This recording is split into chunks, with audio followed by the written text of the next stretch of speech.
This is Sporting Life. Well, welcome along to the Sporting Life Racing Podcast. Change panel this week. We've got rid of Ed Chamberlain, two BAFTAs et al. No GC. Delighted to welcome for the first time Jack Keane from The Sun, joining Ben Linfoot, Billy Nash and David Johnson. And Jack, I'm going to come to you first. It was an exclusive in The Sun late yesterday. It was elevated post-exclusive this morning. Callum Shepherd has lost the ride on Ambiente friendly. If you listen, Ed, there you go. There's a nod to the pronunciation. Replaced by Rab Havlin for the Derby. I don't know. They were the feel-good story for the Derby. If that coulted one, has that gone away a little with this news? It was a strange one, wasn't it? I mean, this horse, as we saw on his comeback, he was very keen. He looks like a difficult ride, but between the Newmarket run and Lingfield, he really seemed to have settled down, and Callum gave him a lovely ride. It just seems like a strange one when that partnership seems to finally kind of be gelling, that you'd then get a different jockey on board in Rob Havlin. So I thought it was a strange one. And you're right, it kind of does take a bit of the shine off of that story a bit. We kind of got Dancing Gemini.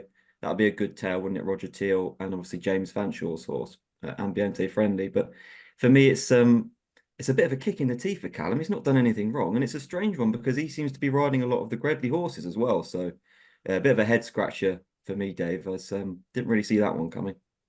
That's the thing, isn't it? You think there's going to be an ongoing long-term relationship there between owners Tom Fanshawe and James Fanshawe and the jockey. And I mean, you like to rush to outrage in racing. Is it got you seething? I echo Jack's thoughts, really.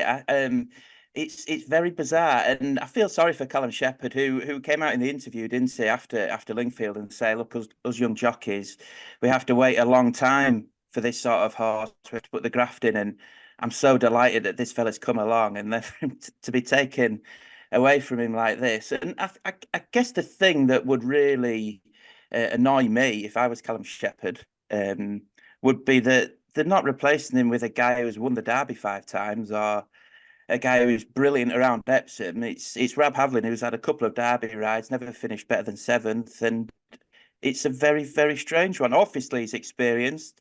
He won the Lockinge on Saturday with the audience, and maybe it's come on the back of that. I don't know. It's a bit of a weird one, but yeah, I feel sorry for Callum Shepherd, and going forward with that relationship, how's that going to play out? We saw it a couple of years ago, didn't we, with John Leaper and Frankie Dettori taking over from Adam Kirby.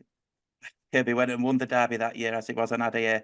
I don't think that's going to happen to Callum Shepherd, unfortunately. But yeah, it's a little bit disheartening for him. And, loyalty in racing, I think it's a subject that's going to pop up a few times on this podcast, isn't it, Dave? I don't know. I'll have to check the running order, but I've seen it. It does. Thank you. Very loyal on this spot. David, we've got another bubbling story. Watering at race courses. Warwick abandoned on Wednesday. Standing water on the track they'd watered earlier in the week. Haydock, I don't know if they've got an automatic watering function there, but the taps went on because of the good to firm ground yesterday. That we're now in the middle of a weather warning over northern England. The rain has started there. We don't know how much more they're getting. What is this just down to a fear that we seem to have a fast ground at the minute? Is it just, why would you water so far out with such a forecast? It does seem a strange one, and I think anybody that wants to get more of a background on this, it's well worth listening to the Nitlook Daily podcast this morning. They've got an interview with the clerk of the course on there, and he's sort of explaining the reason that he'd done it. I think apparently there was some sort of concern is that because it had been so dry in the lead up, he's worried that if they didn't sort of put the water on it at the stage that they did, that you run the risk of the grass drying out and it not growing properly or something like that. I mean, I'm no expert on the subject, but it did seem extremely surprising based on the forecast that is due, and it could easily be that we end up getting ground as a result, not just of a result of the watering, but with all the rain that's coming, it looks like it could be sort of softish ground, and that's going to be very, very different to what a lot of the contenders will have been expecting and certainly hoping, to put themselves spot on for Royal Ascot. Billy, whenever I watch racing TV from Ireland, Fanberry seems to have a raincoat on. That's from January through June and the summer months. Is it an issue over there? Do you see the overwatering of tracks? That's when he's not eating an ice cream, I suppose, Dave, isn't it? Not doing any work. Yes, I suppose watering can be an issue here as well. I mean, we've lost Gordon Park today. I don't think that's a watering problem. They've just had a bit of a deluge at Gordon. We've had very heavy thunderstorms in Ireland. I think they've had something like 40 mils of rain since last Thursday or Friday, so the course just wasn't able to absorb it. But it does happen over here. There was a fairly high-profile case at Limerick early on in this year where a couple of trainers were up in arms with the clerk of the course because of overwatering. They were blaming him for horses getting injured and that. But look, I suppose it's a delicate balancing act. The clerk of the course don't want the ground getting too firm, and then obviously you'll have some trainers will want quick ground for their horses. So it is something that you're not going to please everybody. Hopefully it's not going to be a big issue over here. I'm not sure whether they're going to be watering the Curragh at the weekend. I haven't heard that they are going to be.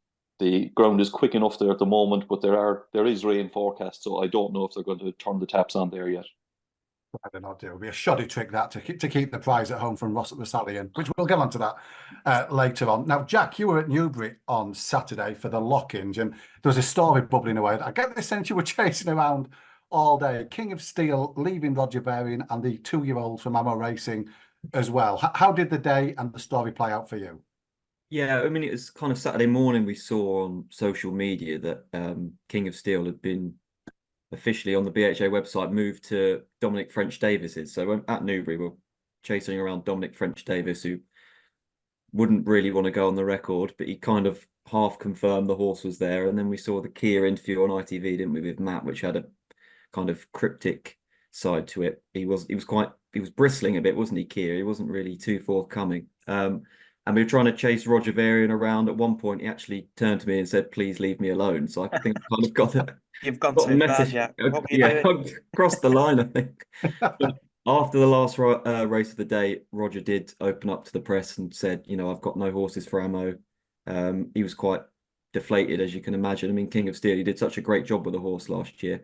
I haven't really bought Kia's excuses that he's come out with since about it being kind of an economics based decision. I thought that was a bit strange, but yeah, it's not really a massive surprise, is it? Kia's kind of developed this reputation over the last few years for chopping and changing, so it wasn't the biggest shock in the world, to be honest. But yeah, I feel a bit sorry for Roger, and obviously it's a shame what's happened to the horse as well, because he's likely going to be out for the year, and he was going to be one of the stars of the season. So all round, not a great story for the great game. That has been lost, hasn't it? The fact we've lost King of Steel, Scoop, because as Jack said, he was going to be such a central figure in the Prince of Wales's, the potential King George's, the big races where you need the older horse representation. That's it. I mean, the few and far between out of these type of horses that stay in training as they get older and star in these big middle distance events. And King of Steel was one of them, who obviously had a great season last season, winning at Royal Ascot, winning the Champion Stakes. Roger Varian did a great job with him, and he was going to be a flag bearer for the yard. So yeah, first and foremost, it's a real shame we're not going to see him. Secondly, the story, there's something we don't know, isn't there? There's something bubbling away in the background. You've got to think on a personal level, because it's just really strange. And we've seen it before with this owner. Obviously, he was quick to get rid of Kevin Stott, wasn't he, from the role as leading jockey for Ammo. And that's just the way he seems to go about his business. A little bit knee jerk. It's from the he's from the football fraternity, and it's different how they deal with things in that arena. And he's brought it over to racing. It's fine. It's not the first time we see owners and trainers fall out and horses move, is it? But it does. If you've got a horse with this owner, I think you've just got to be prepared that he might not be your stable for all of its racing career. David, he's not alone, is he? It's a sort of growing modern trend. Dear Mile, running for Owen Burrows in the Betfred Derby, worked on the Breakfast with the Stars. I think it's just called Breakfast now. But the Derby Breakfast on Tuesday started out with Charlie Johnson. He was given the old expulsion tool from there and switcheroo after he got beat long odds on at Chelmsford. It does happen, and not just with Kia. That is true, and I think that was the point that Keir was keen to make himself when he was interviewed about it. Sheikh Mohammed Obeidi moved a lot of horses away from Andrew Balding, didn't he? And possibly some from Roger Varian and sent a load to Carl Burke as well. So it does happen, definitely. And, we are in the business of it happening fairly regularly. And I think as a trainer, you just have to know that as often as you're going to be the sufferer, you also get to be the beneficiary on occasions as well. And that was something that Roger Varian did touch on, remembering that obviously he never trained King of Steel as a 2-year-old. So, it does happen. And I think you just have to keep your head down. And unfortunately, there is something in the master and servant kind of a relationship about it, isn't there? If you just crack on with it, that it's going to come good for you again. It is just always the wheel is turning, kind of. And it's turned for Curragh Ramble as well, Billy. News that he was retired from Lewis and Russell announced on social media back in the last week. I think it was. And I don't know about you. It's about 6 weeks after his career high performance in the Cheltenham Gold Cup. What did you make of the decision? Yeah, I was a bit surprised, Dave. I wasn't expecting him to be retired so soon. You could say his year was, he did run very well in the Cheltenham Gold Cup. Apart from that, he was quite disappointing this season. Obviously, his last run at Punchestown, he never really raised a gallop. So maybe there's more to it. They deal with the horse on a daily basis. So maybe they just think that he's not sparking the way he used to, and obviously they want to give him a good retirement. So hopefully he'll have that. He's been a great horse for them, and best of luck to them. Let's move on. How do we return Epsom to its former? Now, I think I'm the only one on this podcast to remember the days when it ran Wednesday to Saturday, and by the Saturday it had a load of 0 to 60 handicaps being won by Epsom trainers. It was glorious. Ben Linfoot, you wrote a piece yesterday about how to make the Derby Festival quite good. How do we get the bar to that level? Well, I just thought it was interesting that the comments coming out of Epsom included a potential week-long Derby carnival.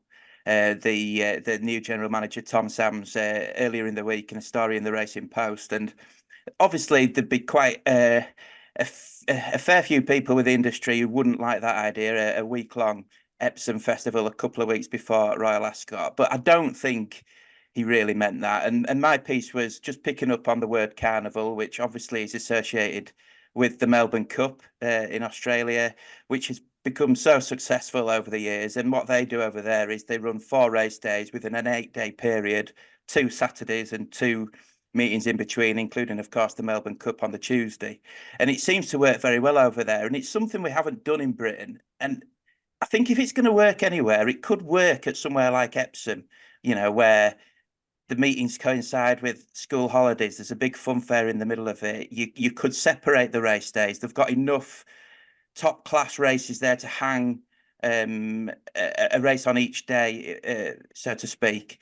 And there's the potential as well for them to expand the meeting. Now, that won't be easy. It'll take a few years. I think there's definitely the potential for a real high class sprint on that sprint track, and I think they've got to utilise that fastest sprint track in the world. It's great seeing the dash, but a really good group race would be something to help that meeting, I think.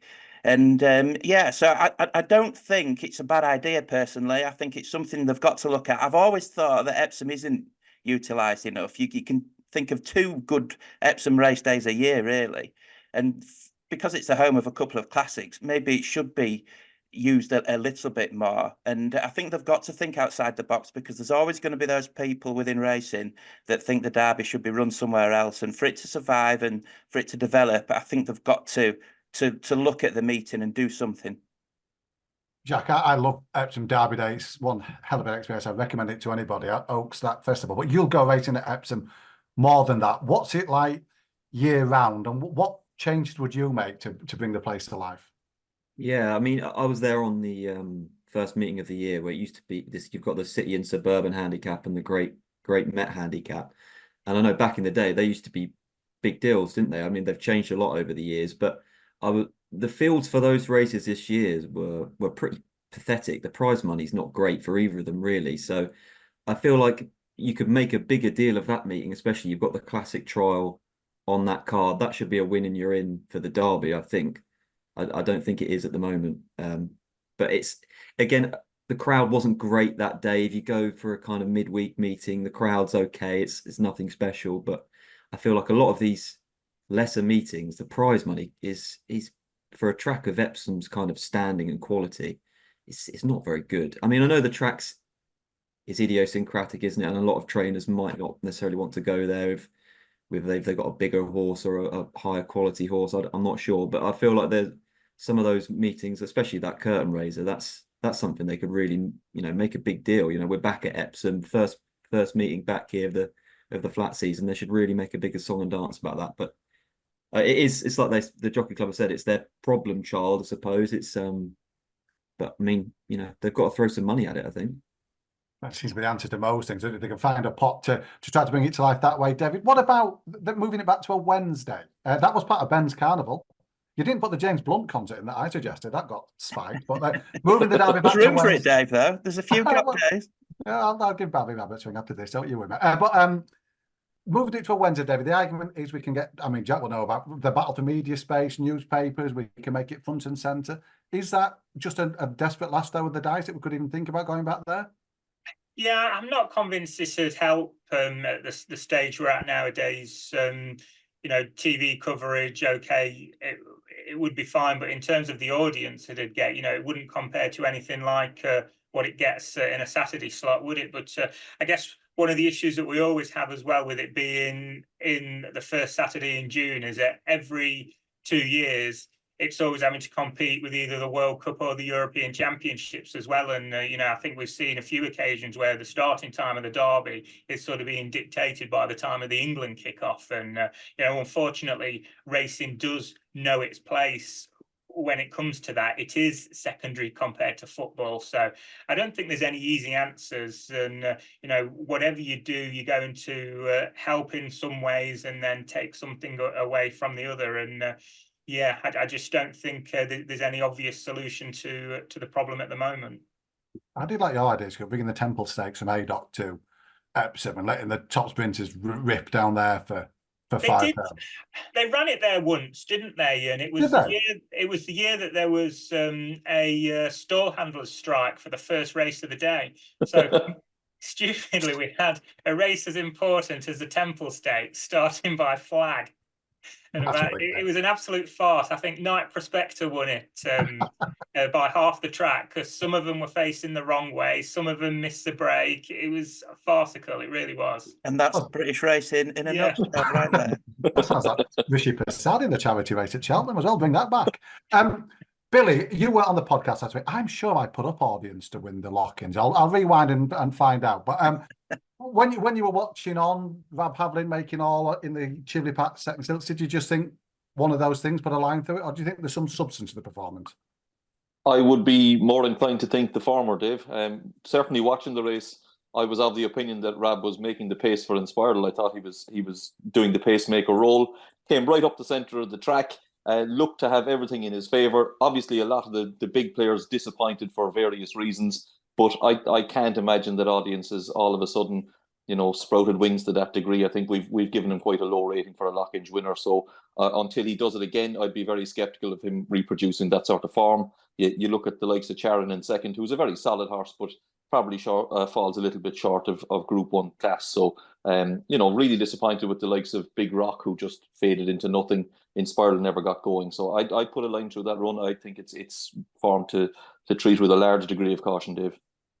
And John Gosden afterwards, the cat was out of the bag. He audience was in there to soften up Big Rock in his mind, and I don't know. Do you expect him to be a force in the mile later from now on, or do you think they'll just admit they got lucky one day and he had his moment in the sun? Like everyone else, I'd be surprised if he was able to replicate that at Ascot in a few weeks' time. It was one of those where you kind of, when I was in the stands watching the race, you were kind of aware of audience doing his own thing, but you were watching the main body of the field, and it feels like all the other jockeys were doing that. They were paying attention to where Big Rock was, and they were just kind of ignoring Rab doing his own thing. I know he kind of went a relentless pace, really, and it was impressive that he managed to keep it up. But I don't know, it just seemed like one of those freak performances for me. As Billy says, Big Rock was disappointing, whether that was down to the ground or not, and he stumbled coming out of the stalls. In Spiral, Gosden says he didn't have her fit, so maybe we'll see her improve as the year goes on, as she usually does. But it was, I just think it was a freak result. I mean, if he goes and does it at Ascot, then fair play. But I'd be surprised. I think he's quite short for the Queen Anne now, isn't he? Like 5 or 6 to 1 or something like that. But I can see him going off a lot bigger on the day. I sort of think it was something like the perfect storm for him, because if you go back and look at his performances in the past, he's got a good record fresh. But I think the key thing is that he was able to just do his own thing in front. He's not a kind of horse that likes to be hassled and hurried. And when that's happened to him in the past, he's tended to throw in the towel. But whereas the way that the race unfolded on Saturday, he was able to just sort of go the pace that he wanted to go, and Havlin was able to just sort of kid him along until he only sort of really raced for the last 2 furlongs, didn't he, where he began to get a little bit tired. And I just don't think that now he's done it once that they'll ever be able to do that again with him. And I think, everyone that said expecting him to back up the same at Ascot is very unlikely. But that doesn't take anything away from the fact that he's done it this day. But whether he wins another Group 1, I'd be very surprised. But in many ways, it's a sort of story of the season. The rebuilds now with the older horses, Emily Upjohn, August Rodin from Dubai, Mark II. We've now got in Spiral, Big Rock being rebuilt. We've yet to get the momentum going among that older division. No, I think Royal Ascot's going to be key in that regard, isn't it? The races like the Queen Anne and the Prince of Wales's Stakes. I thought Sharon ran quite well in second. He's obviously a thriving horse, and he could be one for the Queen Anne. I think he's around 7 to 1, and in Spiral be shorter in the betting. And I don't know. I just think he might be that older miler that's in the right place at the right time for a Queen Anne right now.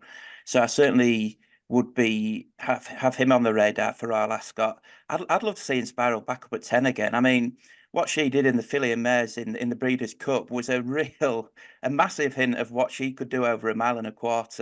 And going round a bend over 10 at Ascot, you think would be absolutely tailor-made for her.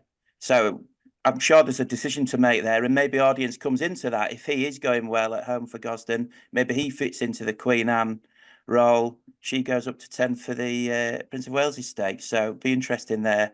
I agree with what everyone said about audience. He probably nicked it. But the one thing you would say is it was his first ever go at 1 mile. So just on that basis alone, it'll be interesting to see him over 1 mile again and see what he can do. Can I just echo Ben's comments there about in Spiral and going 1.25 miles? If you look at a record around a bend, I think the only time that she's ever been beaten going around a bend was in the Sussex on heavy, and obviously that was the throwout. Whereas on straight track, she's been beaten in the Falmouth at a ridiculously short price, the QE2, the Queen Anne, and obviously now in the Lockinge as well. And she is one of those turn of foot fillies she just settles races in that real short burst of speed, and that's obviously going to be seen to much better effect, I think, in something like the QE2, in the Prince of Wales, particularly when we see that it might be beginning to cut up with obviously King of Steel not going there. So I'd be definitely suggesting that's the route that they should go with her. Yeah, she's as big as 8 to 1 for the Prince of Wales and 11 to 2 favourite for the Queen Anne, and I'd definitely have her in the 10 furlong race. Jackie, she goes in the 10 furlong. For Kieran Schumacher and the start at Clarehaven, it needs momentum. It needs a big winner or two and to settle down. I don't know if we're expecting the visitors from America for that week in June. I'm sure we've lots of column inches spent in the build-up talking about it, but it does feel like a partnership, the Gosdens and Kieran Schumacher, that a big winner or two at Royal Ascot now wouldn't go amiss. Yeah, he's still waiting for that big breakthrough moment, isn't he, Kieran? I mean, he's a very good jockey and he's a nice guy, but you just know that it's a high pressure job. There's a lot of very wealthy and powerful owners in there with high expectations. They've been used to having Dettori on their horses in big Group 1s, and obviously Dettori at that level is a difference maker, isn't he? He's always, he brings it on the big days. So until he gets that big Group 1 success, it's going to be difficult, and the pressure's going to be on him. And as we know, like you say, the Frankie Roadshow is going to be coming back into town in Royal Ascot. I hear he's meant to be coming over just for the kind of picnics and for a social. He's not meant to be riding. But if you're telling me that a big ride or two, comes up, he's going to say no, thank you. I'm just going to be sipping champagne and having a few sandwiches. I think he's going to put his riding boots on personally. So it would be you don't want to be Schumacher, not have a big winner under your belt, and have the kind of spectre of Frankie Dettori kind of looming over you at Royal Ascot. So he needs to kind of have that breakthrough. And why can't the sportsmen leave the picnics and the social side to the rest of us? There's one thing that we can excel at. I can't do 8 stone 12 for the Quaid, but I can do a picnic. Billy, I want to talk York now. We're going to reflect a bit on the Dante meeting. Economics, very taking minute of the Dante. The inference is that the Haggises are less keen than the owner potentially to supplement and put him back into the derby and roll the dice at Epsom for 75 grand. Would you be tempted? No, I think you'd have to be. This year of all years, Dave, it looks such an open derby. He was very good at York. You'd look at his pedigree and you think there's a doubt whether he'll get a mile and a half, but he was so strong at the finish. I think you'd have to roll the dice and let him take a chance. Certainly, if he was mine, I'd be willing to do it. The way the derby's after cutting up at the moment, he's a horse going the right way.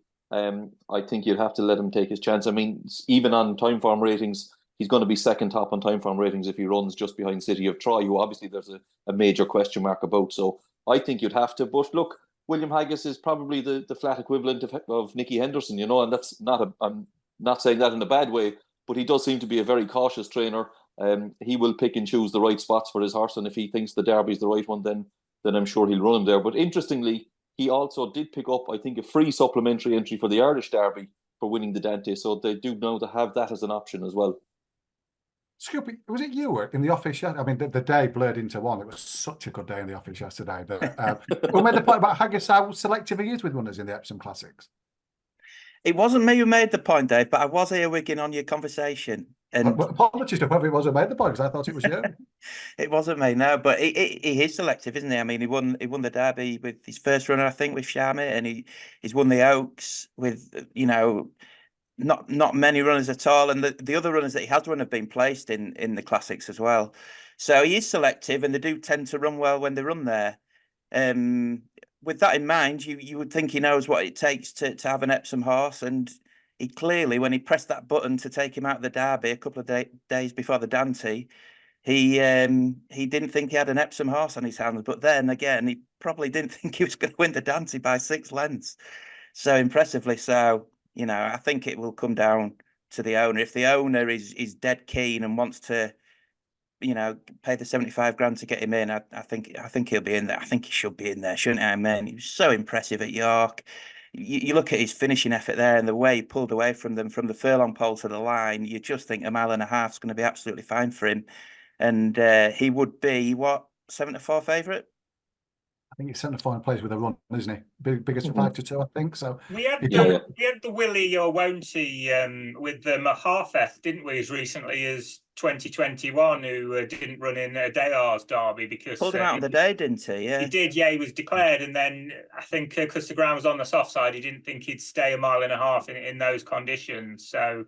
Yeah, he's already shown that even a race as important as a Derby, it doesn't have to be the be-all and end-all. But I think the interesting thing is, I think they've been caught out by how good he actually might be. He's got, obviously, the King Edward VII entry, but the Eclipse closed just a week after that. And they didn't put him in that. So did they not think at that stage that he was a Group 1 horse, that maybe he was only a Group 2 horse? And that's sort of why they took him out of the Derby, perhaps, because they didn't want to have the temptation of running maybe a horse that they only thought could run to around 110, 115 to go to a Derby and ruin that kind of horse too soon. Whereas the fact that he went and won the Dante in the style that he did, running to a rating in the 120s. And I was looking at other Dante winners that have won impressively this century. So if you've won the Dante by 3 lengths this year, this century, you got Desert Crown, Roaring Lion, Cape Blanco, Authorised, and Septimus. Now, all of those horses went on to win at Group 1 level later in the season. So I think they've definitely got that kind of quality horse. They've just got to decide whether they do want to do it in the Derby or whether they do it later in the season elsewhere. Jack, I do fear that William and Maureen will put it to say, leave me alone to you in the next 10 days or so as their chase around the race courses. You've dealt with them, you've seen their reactions, you were there. What's your gut feeling? Do you think they can be talked around? My gut feeling is they're going to do everything they can not to run. William is he just is adamant that this horse will not, go around that track.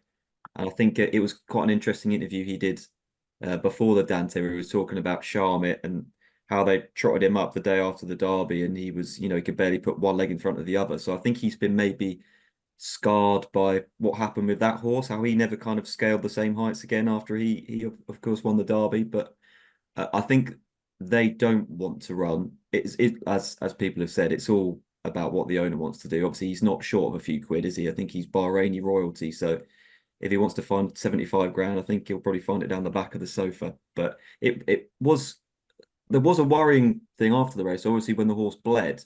Now, I couldn't really see the extent of the bleed. Maureen ran onto the track, didn't she, and kind of wiped some of the blood away from the horse's nose afterwards. And he was brought into the winner's enclosure and then taken straight off by the stable staff. So we need to kind of chase that up and see, we don't know if that's happened before with this horse. We don't know how severe it was, but I think that's something to bear in mind as well.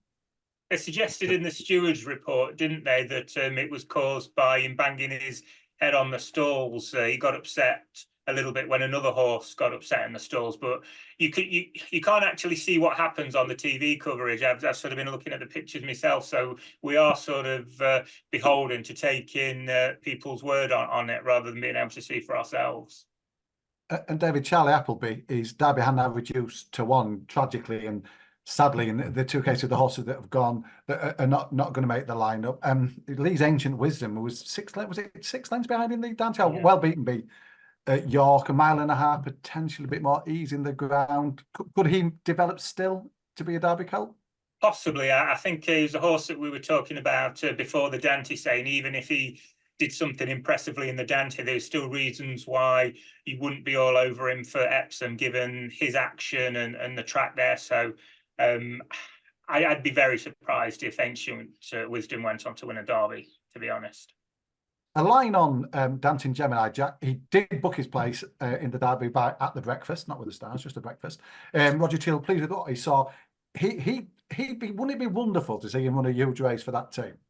Oh, it'd be great, wouldn't it? I mean, like we said earlier, he's one of the stories going into the race now, isn't he?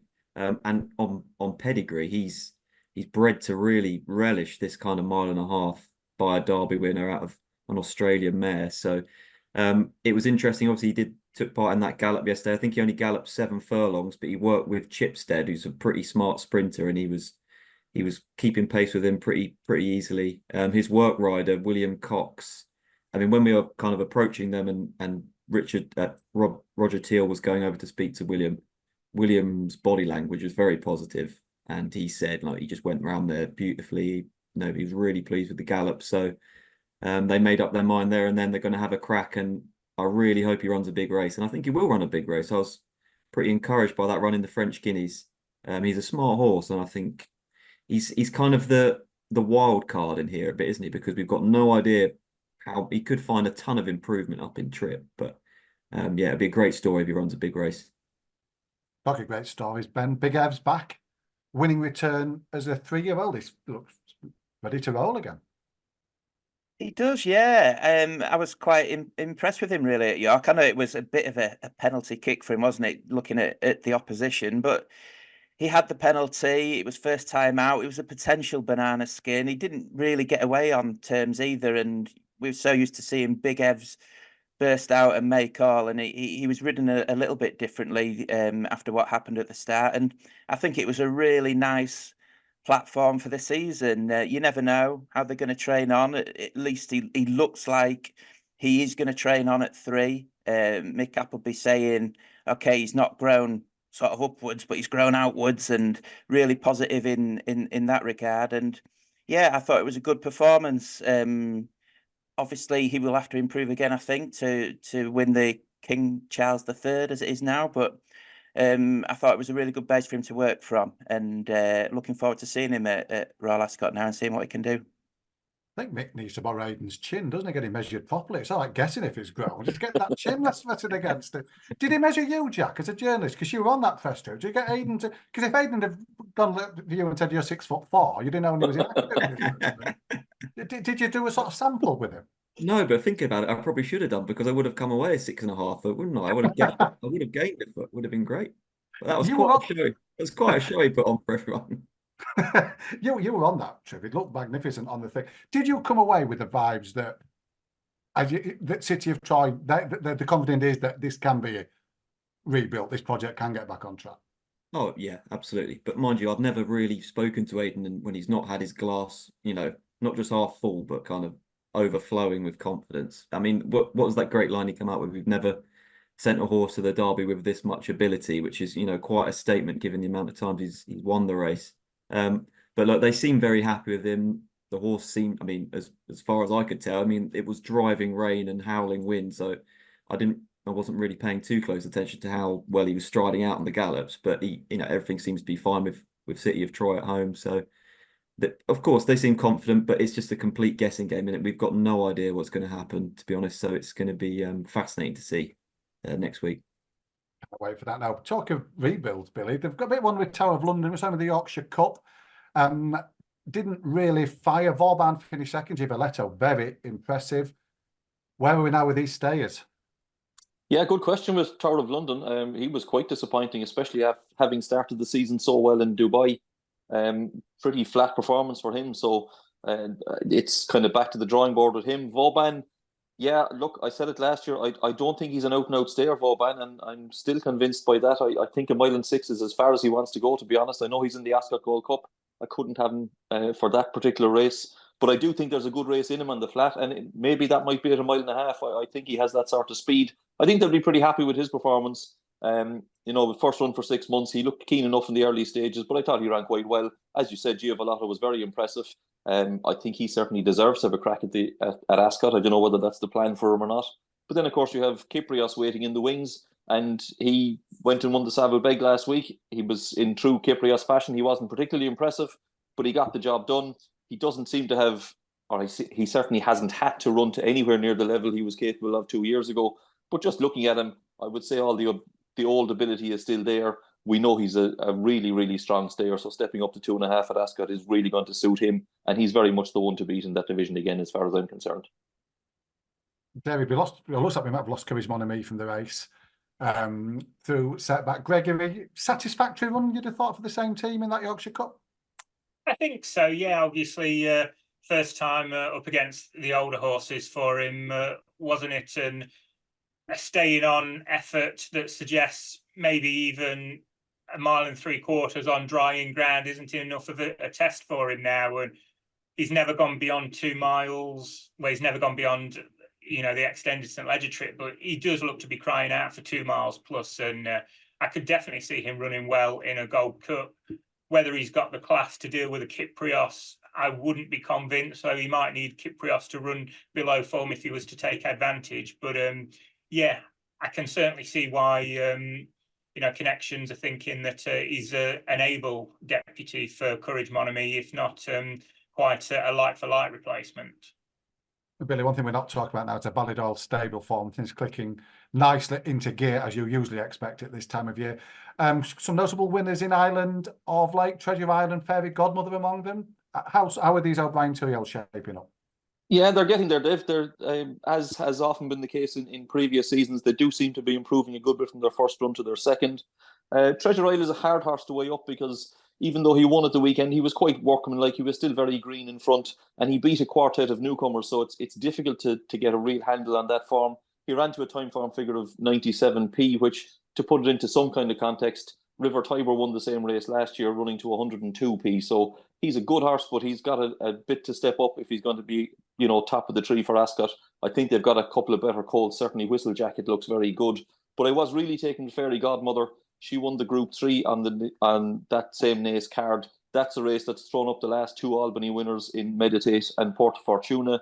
Fairy Godmother ran to a very similar sort of a figure as the two of those fillies and did it while overcoming trouble in running. I thought got quite a confident ride from Ryan Moore. She's a filly that they've been, she's been highly touted for a while now they've been talking about this one. They clearly think a lot of her. She looks to have plenty of physical presence. She's one that I can see developing and improving throughout the season, and she's going to take an awful lot of beating at Ascot. And David, at Newmarket, away from the spotlight at the week, a Mountain Breeze won again for Godolphin. Albany favourite. She looks exciting. Well, that's it. Yeah, you know, Billy, they're saying that Fairy Godmother will take an awful lot of beating. I think connections of Mountain Breeze will be thinking that they'll be going there with a real good chance as well. So the Albany probably looks at the moment as the most interesting 2-year-old race, because we do look like we could have a genuine head-to-head. I think they're both actually rated 98p at the moment with time form. So hopefully by the time of the race we'll have sat off the fence there. But you know, Mountain Breeze, she's a she's a full sister.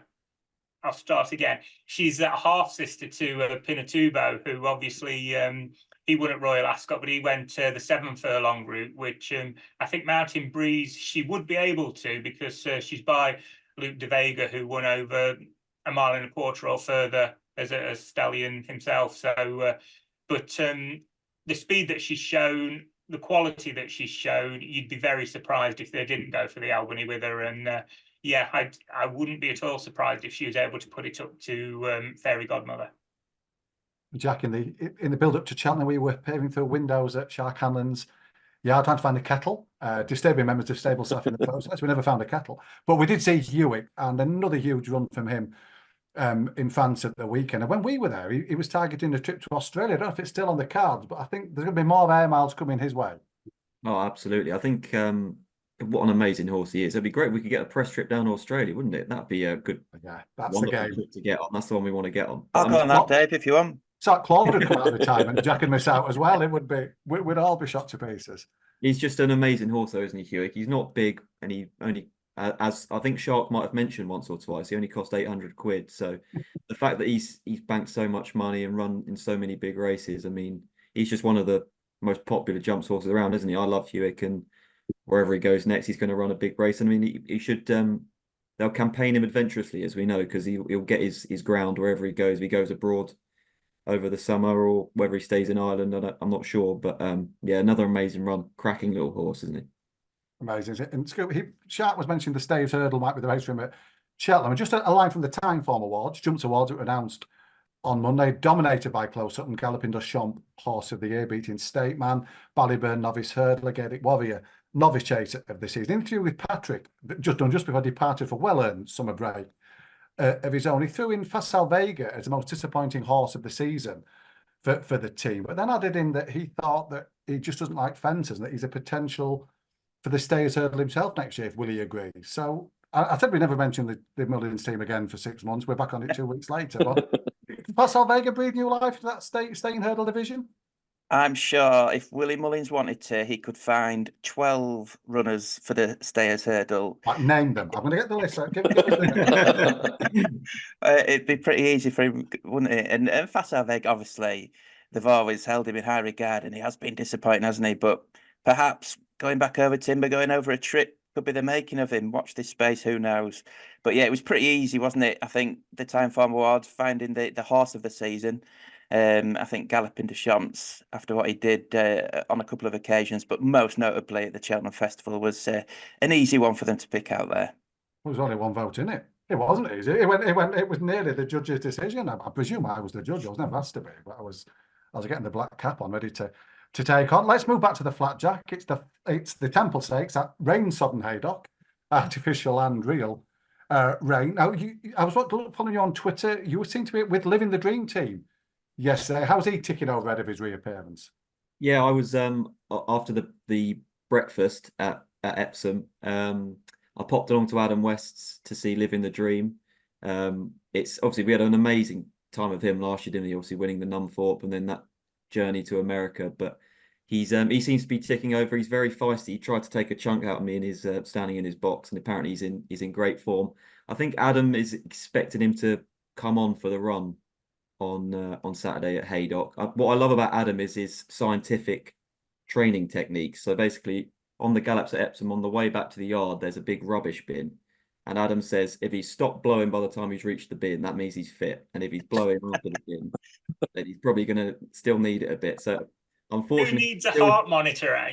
yeah, I know. All you need is a rubbish bin. But apparently he was still blowing a little bit up just after the bin. So Adam said he's not quite, he's probably about 85–90% going to Saturday, but it's going to be a long year and hopefully all roads lead back to the Breeders' Cup for him. But I really hope he can become one of the best 5 furlong sprinters around, because it was a great story last year, and long may that continue.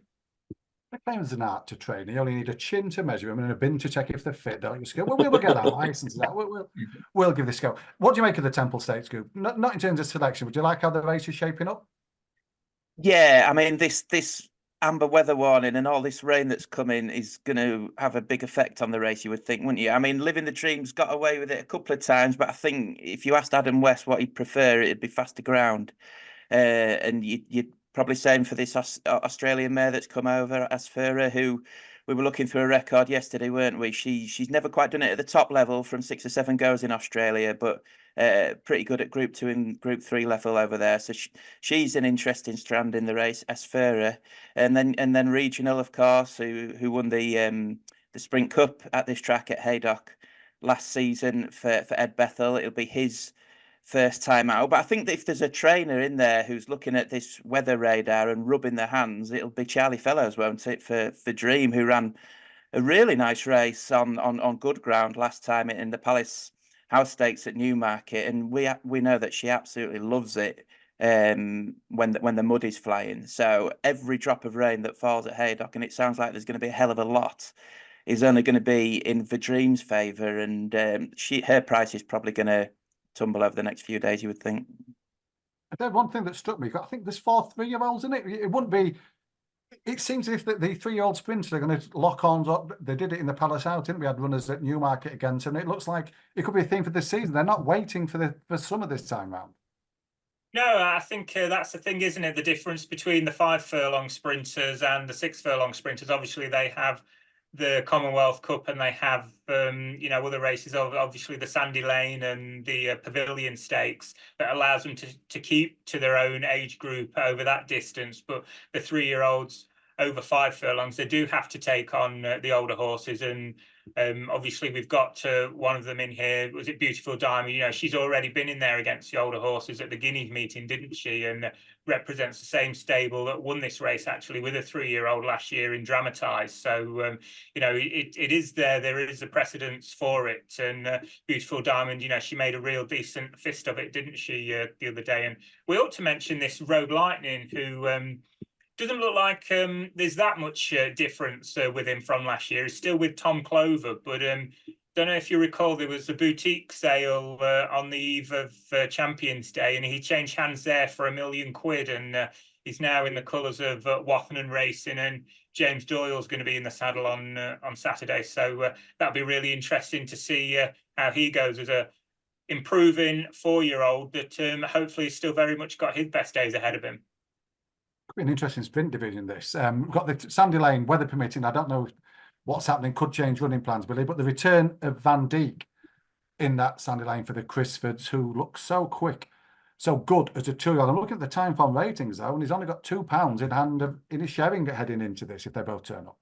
Yeah, that's it. It's a very interesting race. Van Dijk obviously looked a really good juvenile last year and looks an out-and-out sprinter, and that's the way they're training him. So he's going to be the one to beat. But as you say, Sharon doesn't have much to find on the book. And you've got a couple of other interesting ones as well, the likes of Jasur and Pandora's Gifter horses that kind of caught our eye in recent times. So it promises to be a really good Sandy Lane, I think. I wonder if the draw is going to have an effect. Remember last year there seemed to be a bit of a golden highway up the stand side at Haydock. I don't watch enough racing at Haydock to know whether that's going to be a big issue or not this week. But certainly with the ground on the soft side, I don't know if that's going to be... Do the lads have an opinion on that maybe?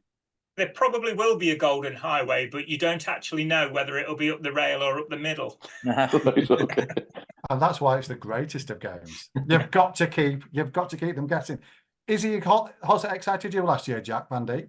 Oh yeah, you could not be excited by him, could you? He's a lovely, big, strong, powerful, imposing horse. All the reports from the Crisfords have been that he's trained on. I saw a video of his work the other day. I think he was working with a couple of horses rated in the high 80s and low 90s, and he just left them for dead. So by all accounts, he's training well, and he could be the dominant 6 furlong sprinter this year, couldn't he? So I hope hopefully the ground's not too bad at Haydock, and we can see a big performance from him on Saturday.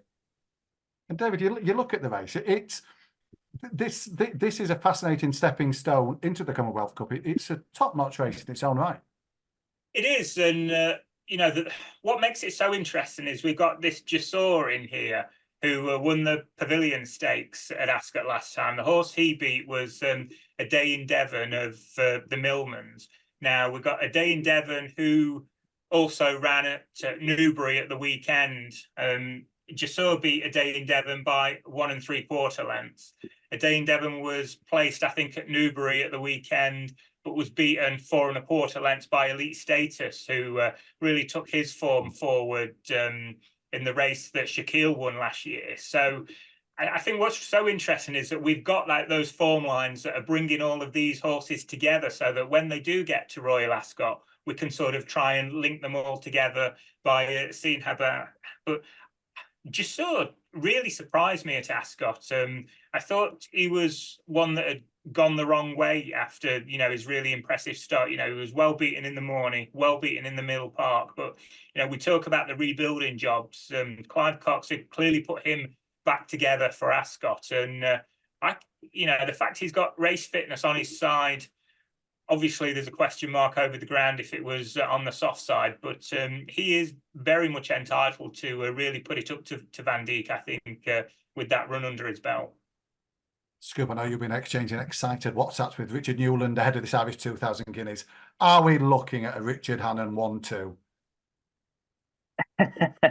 I wouldn't be so confident of that, Dave, in Aidan O'Brien's backyard with so many interesting horses from Ballydialing, including River Tiber, possibly making his reappearance. But Rosalien absolutely deserves to be favourite. I know he was second in the 2000 Guineas, but I do think he did bump into a good one in Notable Speech that day. And the way he travelled through the race, you would have to think that he's going to put himself into position to win a Group 1 over a mile, possibly on a couple of occasions this season. So you can absolutely see why he's the 5-4 favourite. And Richard Hannon goes over with a strong hand, doesn't he? With Jamie Spencer booked for Hartem as well, who again has been running well all spring in the Craven and in the Guineas itself. So it's a strong hand. I think 1-2 might be stretching it, but certainly I think Rosalien deserves favouritism. And Jack, did you leave Newmarket thinking you'd seen a good 2000 Guineas? You expecting the place horses to acquit themselves well over there?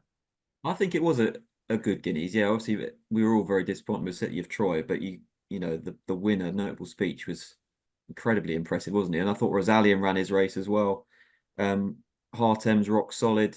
He's improved for the step up to a mile this year. He could probably get further. I think Sean Levy said at the Craven meeting, he was thinking about running him over. He's been trying to get Richard to run him over 10 furlongs at some point this year. So I think it was a good Guineas.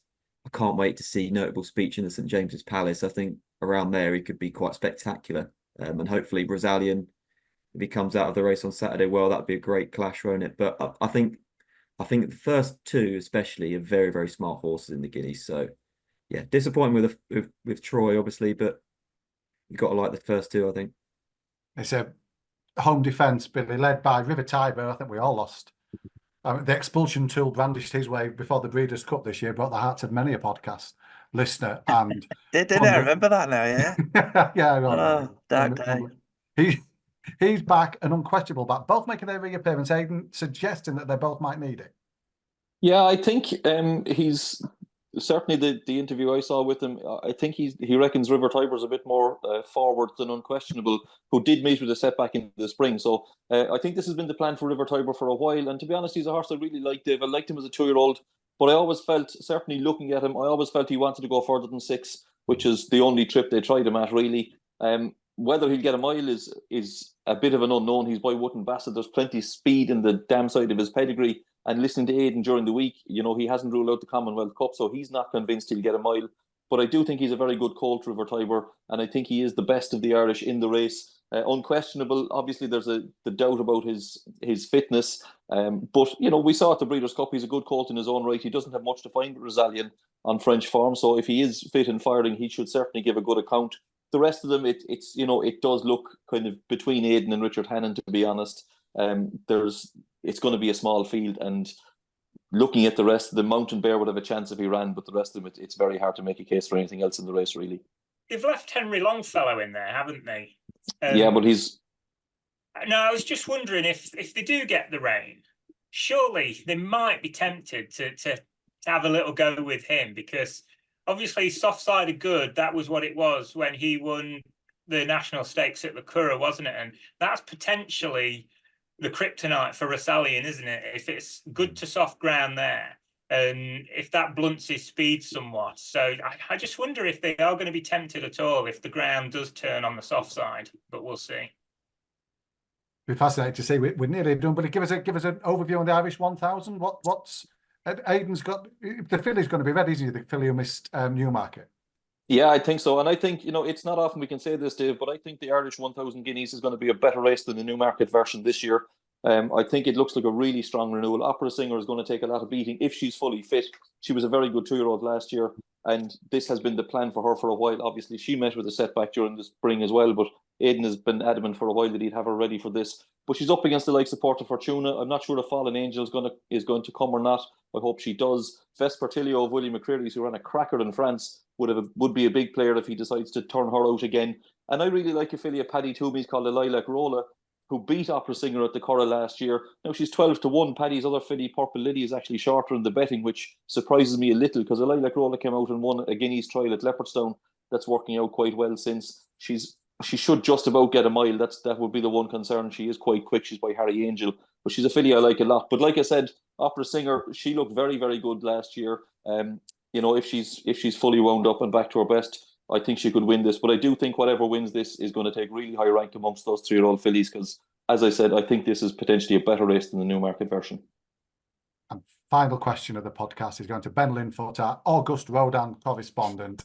Are we going to see the third resurrection scoop in the Sunday's Tattersall Gold Cup? Is he going to bounce back like Alan Partridge before him the third time? I'm the worst person in the world to ask this question, Dave, I think. Come on, what the tea leaves saying? I've got no idea. I've got absolutely no idea which August Rodan's going to turn up. He could be absolutely brilliant. He might finish last. Who knows? Ask Billy. I have no idea. Jack, was he measured when you were over there? Was the chin against August? No. Feel the rain? No, but I have it on good authority, 17.8 hands when... And on that bombshell, that measuring bombshell, thanks to Jack, to Ben, to Billy and David. Best of luck with your own weekend bet. We'll be back next week to look ahead to the Betfred Derby Festival at Epsom.